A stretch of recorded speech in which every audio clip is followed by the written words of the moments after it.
document of MOU coming out, and the two sides are talking about it. You see the repercussions in Israel and how the reaction is coming from the Israelis. They don't want it. They see it as a huge defeat for Israel. And it seems that the Trump administration is somehow happy. They're happy with the MOU. That's why they signed it. Donald Trump signed it in France. Le lieu est d'ailleurs assez symbolique, presque historique. Du côté iranien, on reste plutôt méfiant face à ce qui se passe. Hier, la direction iranienne est sortie avec une déclaration disant que le dirigeant suprême avait donné son autorisation au gouvernement pour négocier. Il a dit, en substance, « Je pense différemment, mais j'ai donné la permission au gouvernement de négocier. » D'ailleurs, c'était la même chose à l'époque de l'ancien guide suprême. Lors de l'accord sur le nucléaire JCPOA, il avait tenu exactement le même discours.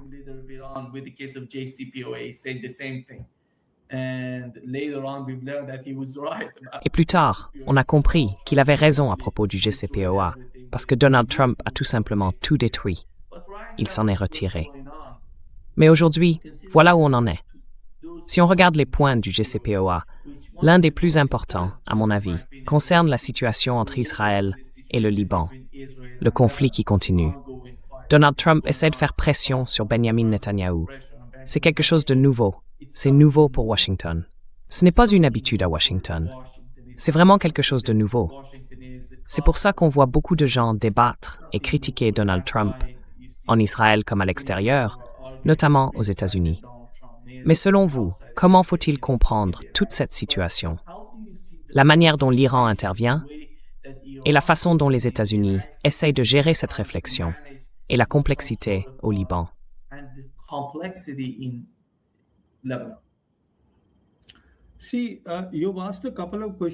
Vous voyez, vous avez posé plusieurs questions. Allons-y une par une. Alors, en ce qui concerne le protocole d'accord, à mon avis, l'Iran comme les États-Unis y tiennent vraiment, parce que c'est un pas vers un accord. Ça veut dire qu'après 60 jours, et même au-delà, ils peuvent le prolonger d'un commun accord. Maintenant, pour ce qui est du président Trump, il veut que la guerre se termine. Et j'ai plusieurs raisons de le dire. Pour les Américains, la guerre est finie.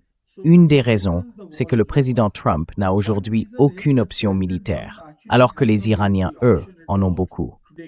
Ils ont aussi des options économiques. Ils peuvent infliger une douleur économique au monde entier. Ils peuvent bloquer le détroit de la mer Rouge quand ils le veulent. Donc, ils ont bien trop d'options.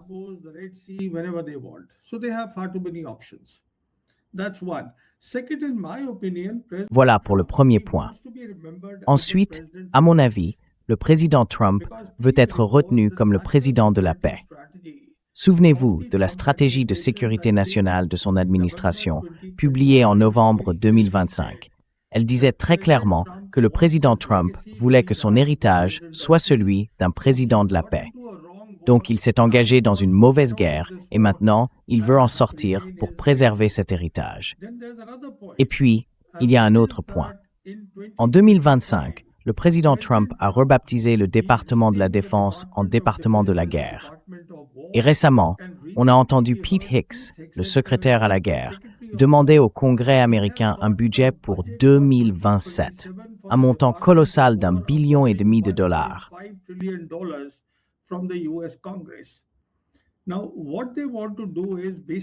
Ce qu'ils veulent faire maintenant, en gros, c'est sortir de cette guerre en Asie de l'Ouest et se tourner vers l'océan Arctique. Parce que c'est là que se trouvent les vrais problèmes pour l'administration Trump. Il y a des enjeux militaires, mais aussi des questions de sécurité économique. Si on regarde l'hémisphère occidental, on voit qu'une vingtaine de pays, environ 22, participent à l'initiative des nouvelles routes de la soie lancée par la Chine. Et c'est, à mon avis, la raison pour laquelle le président Trump lui-même a signé le protocole d'accord. Ça veut dire qu'il en a pris la responsabilité. Et à partir de là, il veut maintenant voir ce protocole mis en œuvre. C'est aussi pour ça, comme vous l'avez mentionné, qu'on assiste à des choses inhabituelles. Le président Trump et J.D. Vance se sont tous les deux exprimés ouvertement contre Israël et contre Netanyahou. Against Israel and Netanyahu. And J.D. Vance has very clearly said in the open Et J.D. Vance a très clairement dit publiquement qu'Israël ne peut se maintenir que grâce à la puissance américaine. Et c'est la réalité. Voilà où nous en sommes. Donc en ce qui concerne la Grande Guerre, à mon avis, la Grande Guerre est terminée, celle que l'Amérique menait contre l'Iran. Mais il nous reste un Israël belliqueux. Maintenant, pour ce qui est des Israéliens, tout le monde sait qu'ils ont leurs propres objectifs militaires. Donc ils vont continuer ce qu'ils font au Liban. Et là, il y a deux choses à prendre en compte. Si on regarde le protocole d'accord, il prévoit deux éléments.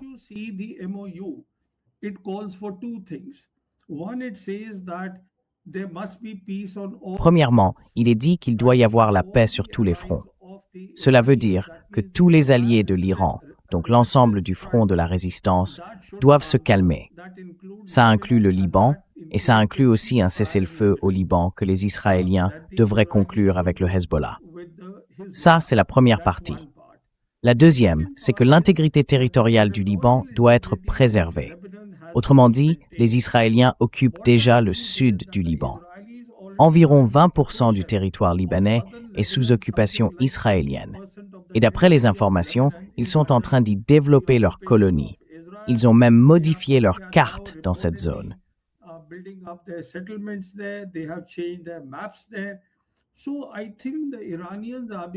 Je pense que les Iraniens font preuve d'une grande sagesse. Ils veulent que le cessez-le-feu tienne. Pour l'instant, il a effectivement arrêté les combats.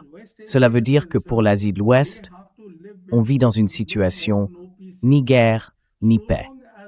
Tant que le cessez-le-feu tient, la question de l'intégrité territoriale pourra être réglée plus tard. C'est pour ça que l'équipe iranienne, dirigée par Abbas Araghchi, est déjà en Suisse ou en route pour s'y rendre. Ils y vont, sauf si, encore une fois, Netanyahou rompt le cessez-le-feu au Liban. Voilà ce qui se passe en Asie de l'Ouest. On est donc face à ce que j'appelle une situation ni guerre, ni paix. Et les manœuvres de Netanyahou ne vont pas disparaître, ni là-bas, ni à Gaza.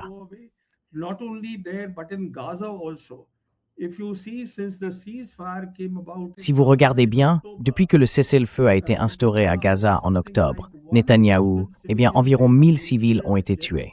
Un génocide est en cours là-bas. Ils ne reçoivent absolument aucune aide humanitaire. Et tout ça, c'est à cause de Netanyahou. Donc, les sionistes vont continuer leurs activités. Ça, c'est une première chose. La deuxième, et c'est intéressant que vous me posiez la question, concerne le guide suprême de l'Iran, l'Ayatollah Khamenei. Alors, voyez-vous, ce qui s'est passé, c'est que les Iraniens, quand on regarde le protocole d'accord, ils ont obtenu beaucoup, et ils devraient obtenir beaucoup, parce qu'ils ont gagné la guerre. C'est aussi simple que ça. Ce n'est pas un accord signé en temps de paix où les deux parties doivent y trouver leur compte.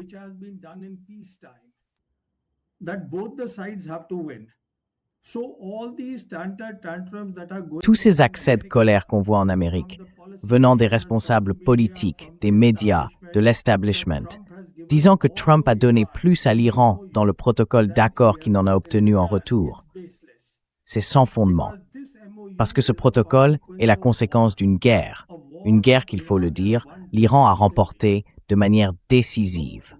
Alors, une fois qu'on comprend ça, le vrai problème aujourd'hui, c'est qu'il y a beaucoup de voix en Iran qui affirment que le pays devrait posséder l'arme nucléaire. Et ce que selon moi le guide suprême a fait, c'est qu'il a pris en compte ces voix-là aussi. Et il a publié une déclaration pour dire que ses positions sont différentes de celles du président.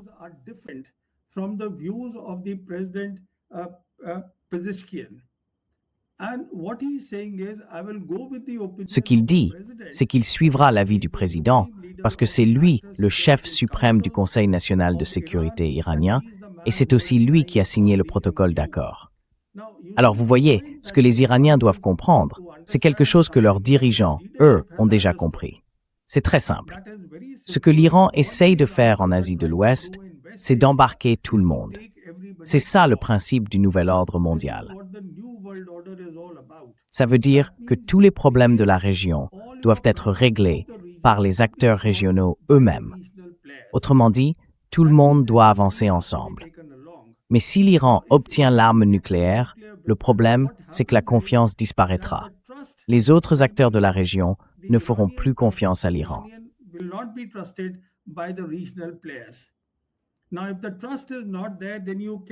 Alors, si la confiance n'est pas là, on ne peut pas construire un cadre régional, ce que les Iraniens essayent justement de faire.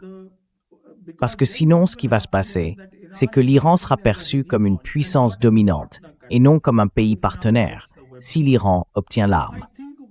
Donc je pense que ce qui se passe, c'est que les Iraniens sont des gens avisés et qu'ils ont décidé d'aller vers les négociations. Mais bien sûr, leur ligne rouge, c'est que Trump et GD veulent tenir Netanyahou en laisse, alors que Netanyahou a sa propre agenda. Voilà où on en est. Mais à mon avis, Trump est déterminé à aller jusqu'au bout. Vous savez, les 60 jours jusqu'à la signature de l'accord, et peut-être même au-delà, si les deux parties sont d'accord. Il n'a aucune intention de repartir en guerre. Oui. Yeah.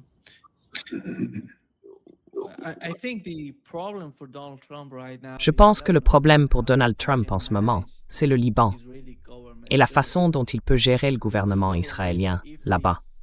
Parce que, tôt ou tard, s'il continue ses attaques contre le Liban, l'Iran va réagir. Ces 2 ou 3 derniers jours, on parlait du fait que d'une manière ou d'une autre, l'Iran pourrait attaquer Israël. Mais en coulisses, il y a des échanges entre les États-Unis et l'Iran pour savoir comment gérer tout ça. Pour l'instant, il semble que les États-Unis disent à chaque fois à l'Iran qu'ils font pression sur Netanyahou et sur les Israéliens pour qu'ils se calment. Et quand on regarde la manière dont Israël s'oppose à l'administration Trump, on voit qu'ils s'en prennent, en fait, aux mêmes personnes qui avaient soutenu Donald Trump. Tu sais, Allison, ces sionistes qui l'ont soutenu, qui l'ont aidé à être élu. Et maintenant, ils se retournent contre lui. Et on voit GD, Vance réagir à ces attaques.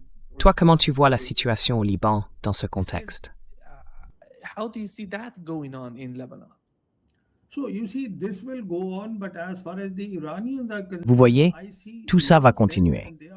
Mais en ce qui concerne les Iraniens, je ne vois aucune raison. Et ce sont des gens très sages. Ils n'attaqueront pas Israël. Tout ce qu'ils ont à faire, c'est de fermer le détroit d'Ormuz au trafic commercial. Une fois qu'ils font ça, la pression retombe sur Trump et J.D. Vance pour qu'ils fassent pression sur Netanyahou. Et c'est exactement ce qu'ils essayent de faire.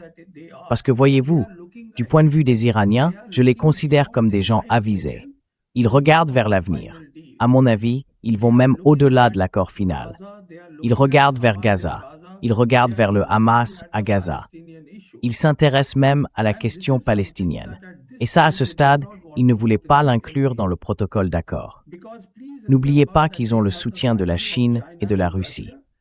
Et les Chinois, en 2024, à Pékin, ont réuni 14 factions palestiniennes, y compris le Fatah et le Hamas.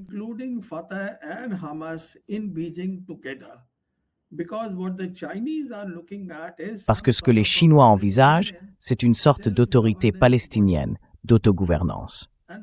Et ils ont répété, à plusieurs reprises, qu'ils soutiennent la solution à 2 États, avec les frontières de 1967 comme référence. Ils veulent aussi que Jérusalem-Est soit la capitale de l'État palestinien. Vous voyez, les Iraniens comprennent que s'ils parviennent à rallier toutes les puissances régionales à leur cause. Et c'est pour ça que l'un des points essentiels du protocole d'accord, c'est que les Américains doivent évacuer leurs bases et que les forces américaines ne doivent pas se trouver à proximité de l'Iran. Eh bien, Arakchi et la direction iranienne cherchent à rassembler tous les acteurs régionaux dans une logique de sécurité collective. Une fois que ça se mettra en place, et ensuite, quand l'accord final sera conclu, peut-être qu'il prendra un peu plus de temps, alors ils s'attaqueront à cette question.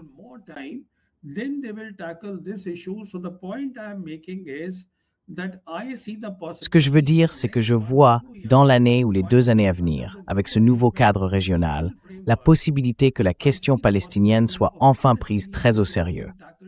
Et quand ce moment viendra, pour les sionistes, ce sera une mise au point. Leur rêve d'un grand Israël prendra fin. Ce sera terminé. À mon avis, les Iraniens voient beaucoup plus loin. ils feront tout leur possible pour observer la situation. Ils laisseront une certaine marge de manœuvre aux Américains, mais ils restent fermes. Pour eux, c'est une ligne rouge. L'attaque contre le Hezbollah doit cesser. Le terrorisme d'Israël au Liban doit s'arrêter. Sinon, ils fermeront le détroit d'Ormuz. Et c'est là que nous en sommes. Otherwise, they shut down the Strait of Hormuz, and that is where we are. You mentioned that Iran.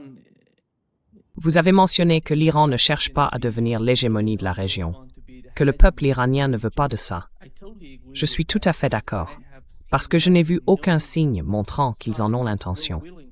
En fait, ce qu'ils demandent dans toute la région, avec tous leurs voisins, que ce soit l'Afghanistan, le Pakistan ou les pays du Golfe, c'est avant tout une région prospère, dont tout le monde puisse bénéficier. Il ne s'agit pas de dominer. Parce que, vous savez, si on prend par exemple le cas de l'Iran et du Pakistan, c'est un très bon exemple. Depuis très longtemps, ces deux pays sont très proches l'un de l'autre. Et l'Iran comprend bien la réalité du Pakistan et à quel point le Pakistan est proche des États-Unis, par exemple.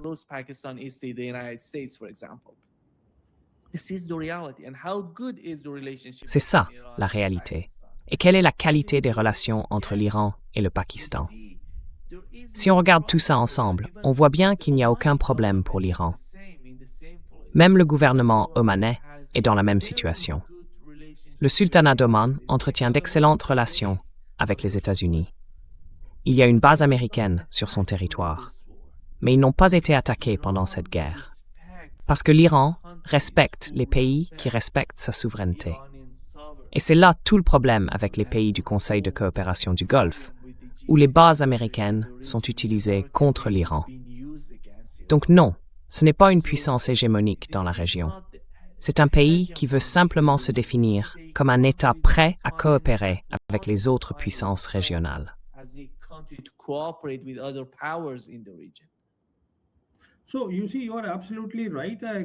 Vous voyez, vous avez tout à fait raison.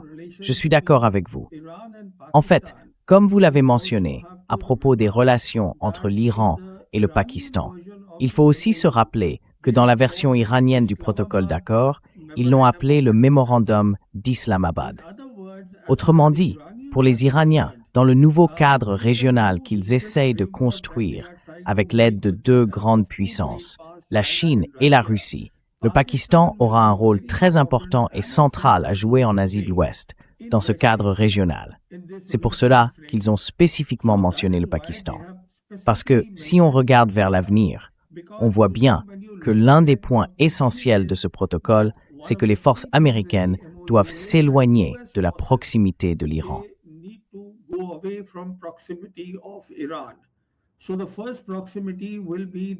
Donc, la première proximité, ce sera avec les pays du Golfe, les pays du CCG. Parce que si on regarde aujourd'hui, les Américains ont quelque chose comme 40 à 50 000 soldats répartis dans 10 pays, avec 19 bases en Asie de l'Ouest. Et quand on regarde ces 10 bases, 5 d'entre elles se trouvent dans des pays du CCG. À mon avis, ce qui se passe, c'est que d'abord le Qatar est dans une situation très délicate. Les Qataris n'ont pas de frontière terrestre avec l'Iran. Leur principale exportation, c'est le gaz naturel liquéfié. Ils exploitent un champ gazier qu'ils partagent justement avec l'Iran. Ensuite, le quartier général avancé du commandement central américain se trouve au Qatar. Et là-bas, on trouve aussi la principale base aérienne américaine pour les opérations aériennes. C'est vraiment le grand centre névralgique.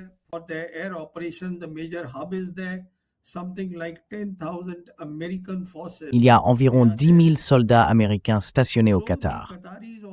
Donc les Qataris, un peu comme les Saoudiens, ont déjà conclu un accord de sécurité avec l'armée pakistanaise. C'est la même chose. Les Qataris sont aussi en discussion. Et à mon avis, avec le temps, même si aujourd'hui on voit que les Émirats arabes unis explorent d'autres voies parce qu'ils ne veulent pas passer par le Golfe Persique, ils se tournent en fait vers un axe Est-Ouest. Ensuite, les Koweïtiens veulent eux aussi rejoindre cet axe Est-Ouest des Émirats.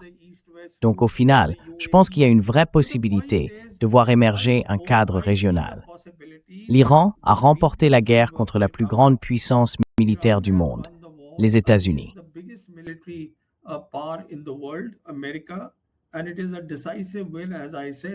Et c'est une victoire décisive, comme je l'ai dit, parce qu'ils gardent encore des options. Mais ils ne joueront pas du tout un rôle hégémonique. Ils vont plutôt s'inscrire dans un cadre régional. Et c'est dans cette direction qu'ils avancent, lentement, mais sûrement. C'est aussi pour cette raison qu'Abbas Araghchi, à chaque fois que les Iraniens font quelque chose, il est aussitôt au téléphone avec tous les acteurs régionaux, ses homologues, il parle avec Sergei Lavrov, il parle avec Wang Yi. Il est en contact avec tout le monde, y compris avec la direction au Pakistan. Ce que je veux dire, c'est que l'Iran agit de manière extrêmement réfléchie. Et ce qu'il demande, malgré tout ce que peut dire l'establishment américain, ce qu'il demande est tout à fait raisonnable.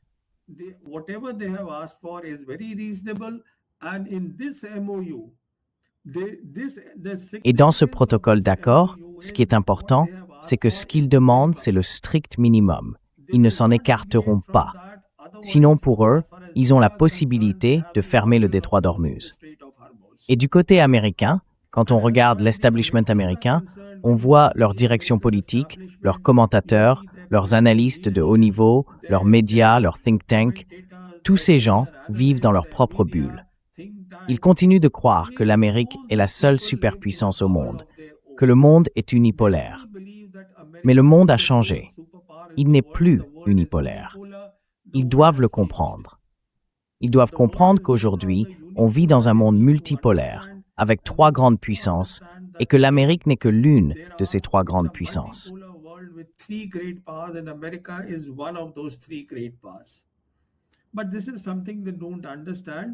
Mais ça, ils ne le comprennent pas, parce qu'ils ne veulent pas le comprendre.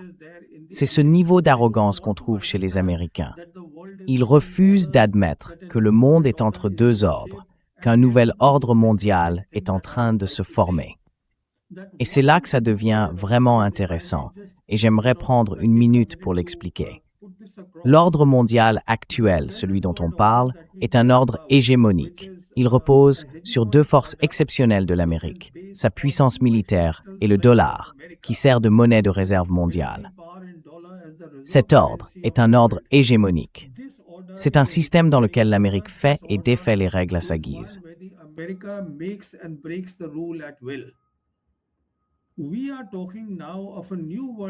Nous parlons aujourd'hui d'un nouvel ordre mondial, où l'objectif est le développement à travers la paix. Mais cela veut dire que la paix ne peut pas être une paix absolue, parce qu'une paix absolue finit par provoquer des tensions et des guerres. Il s'agit donc de sécurité collective, et c'est exactement ce que les Iraniens essayent de mettre en place. Et puis, il est aussi question que les règles soient fondées sur les Nations Unies. C'est pour ça que, si vous regardez le 14e point du protocole d'accord, il est clairement indiqué que l'accord final sera approuvé par les Nations Unies. Cela veut dire que la Chine et la Russie soutiendront cet accord final quand il sera conclu sous l'égide des Nations Unies. Et il est aussi précisé qu'il n'y aura aucune ingérence dans les affaires d'un autre pays. C'est exactement ce que les Iraniens cherchent à faire.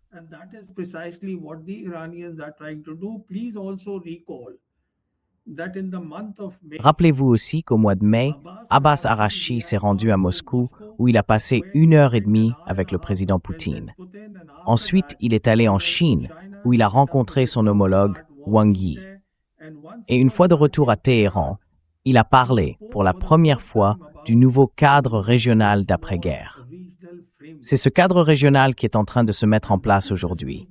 Un cadre qui inclut tout le monde, qui repose sur le partenariat et non sur un ordre hégémonique. Ce que je veux dire, c'est que ce nouvel ordre mondial, on va le voir se déployer pour la première fois dans le monde, au Moyen-Orient, après la conclusion de cet accord final. À mon avis, c'est le développement le plus intéressant à l'échelle mondiale.